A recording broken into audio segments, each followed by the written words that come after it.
Muy buenas tardes, mis queridos hermanos, mis queridas hermanas. Con la Iglesia vamos a celebrar este domingo la fiesta de la Ascensión del Señor. Y me gusta pensar esta fiesta como el regreso de Jesús a la casa del Padre.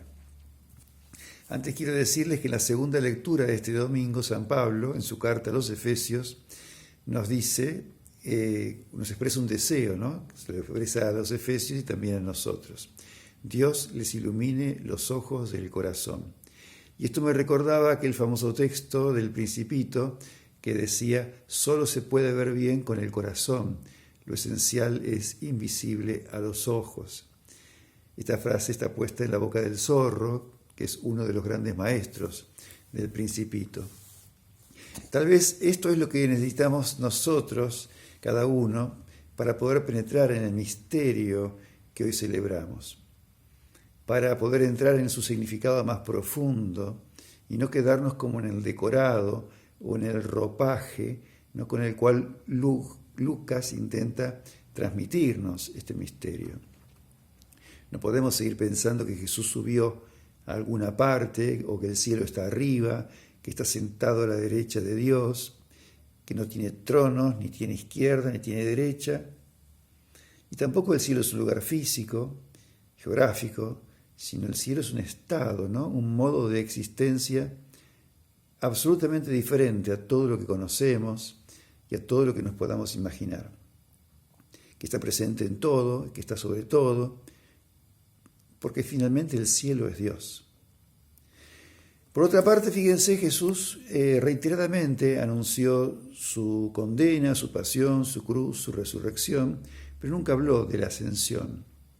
Sí habló de su regreso al Padre, con quien tenía un vínculo indisoluble. Solo fíjense, en el Evangelio de Juan se refiere 115 veces a él, a Dios, a su Padre, como Abba o como Padre.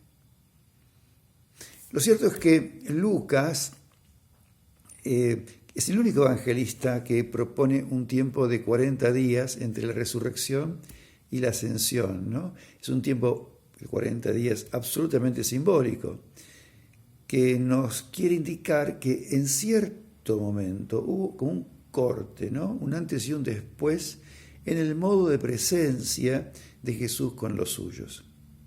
Es cierto, en cierto momento Jesús como que retorna al Padre. Y esto sí Jesús lo había anticipado, que era necesario que Él se vaya, que Él regrese, que Él se sumerja de modo definitivo en la vida plena, total, eterna de Dios. Que incluso nos convenía que Él se fuera aunque nos pusiéramos tristes, dice Jesús en la última cena. Y esto es muy fuerte, ¿no?, porque desde ese momento, que para Dios es eterno, siempre, porque en Él no hay tiempo, ni hay espacio en Dios, hay un ser humano en el corazón de la Trinidad. Hay un ser humano en el corazón de la Trinidad. Porque Jesús no retorna al Padre dejando aquí su humanidad, ¿no? Más aún retorna al Padre con toda su humanidad y con todos nosotros.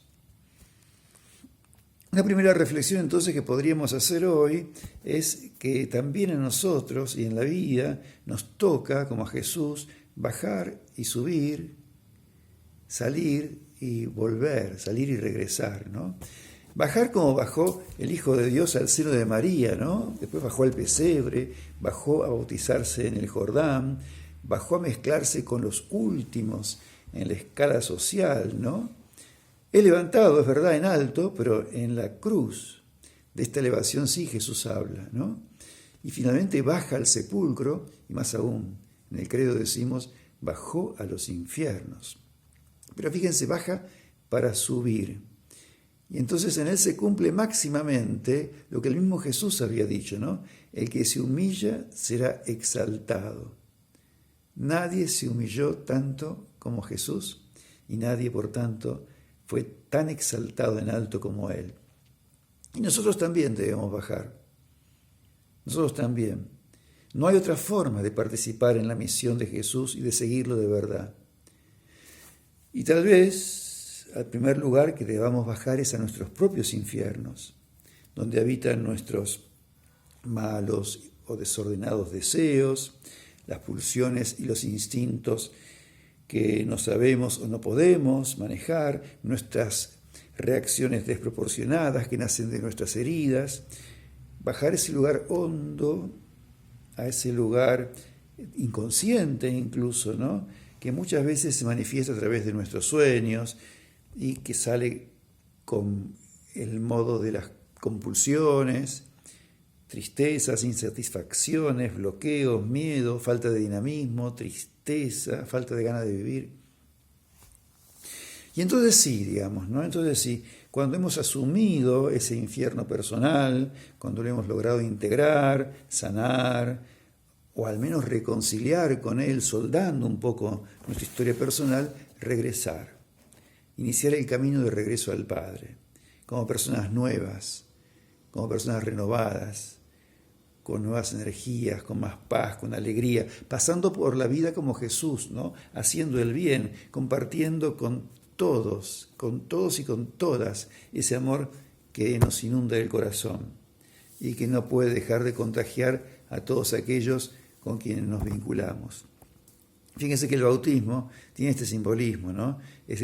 Sobre todo el bautismo de inmersión, ¿no? Sumergirse, bajar a las aguas, ¿no? Descender esa profundidad y dejar allí todo lo viejo, ¿no? Purificarse allí y volver a salir, ¿no? A respirar nuevamente, a aspirar nuevamente como persona nueva, libre, transparente, purificada, amante, ¿no? Y la misma reflexión se podría hacer con el salir y el entrar, ¿no? Francisco nos utiliza mucho esta imagen, hay que salir a las periferias. Para eso, obviamente, tenemos que salir de nosotros mismos, salir de nuestras zonas de confort, salir de nuestro egoísmo, abrirnos al otro, ¿no? Pero también tenemos después que regresar, ¿no? Volver al centro, no quedarnos alienados en el afuera, porque también necesitamos estar en casa y encontrarnos con ese Dios que habita en nuestro secreto, en nuestro interior. Pero me gustaría también compartir a ustedes como un segundo punto, ¿no? De lo que Jesús dice en su despedida, ¿no? En la que envía a sus discípulos a la misión universal, a continuar su obra, vayan por todo el mundo. Y Jesús dice, concretamente, lo desgloso un poco, ¿no? Y lo trato de aplicar un poco a nuestra vida, ¿no? Primero, que somos enviados a anunciar la buena noticia y el Evangelio a todo el mundo. Esto nos invita a ensanchar nuestros horizontes, ¿no? A ensanchar nuestra carpa, ¿no? Nuestra tienda, como diría Isaías, a universalizar nuestro amor, a convencernos de que todos y todas somos hermanos, ¿no?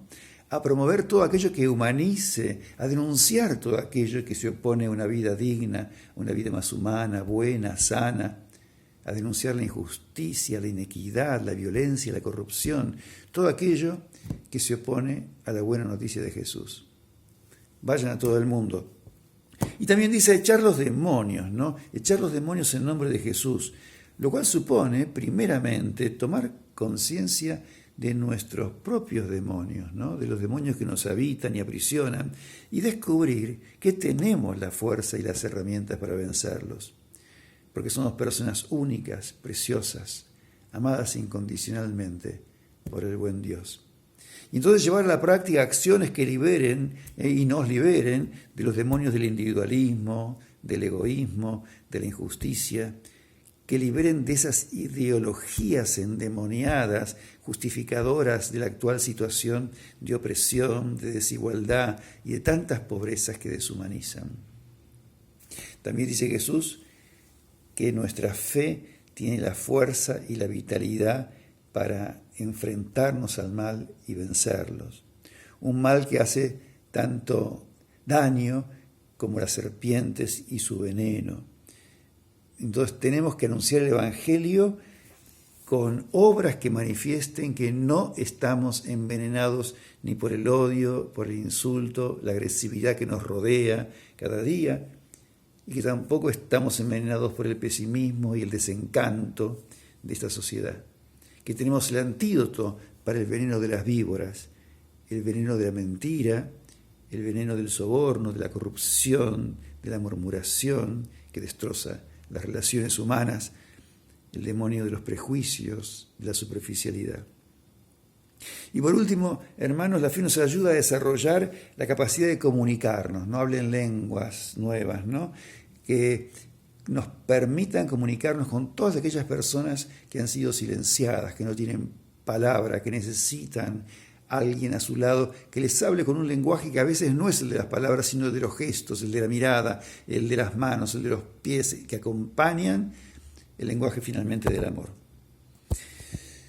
Obviamente la misión es grande, los desafíos nos desbordan, el enemigo es poderoso y parece muy superior. Solos o poco, o solos nada o muy poco podemos hacer. Pero con la fuerza del Espíritu de Jesús y en comunidad, tejiendo relaciones o realizando esa globalización de la solidaridad de la que habla el Papa también, con seguridad otra iglesia, otro mundo serán posibles.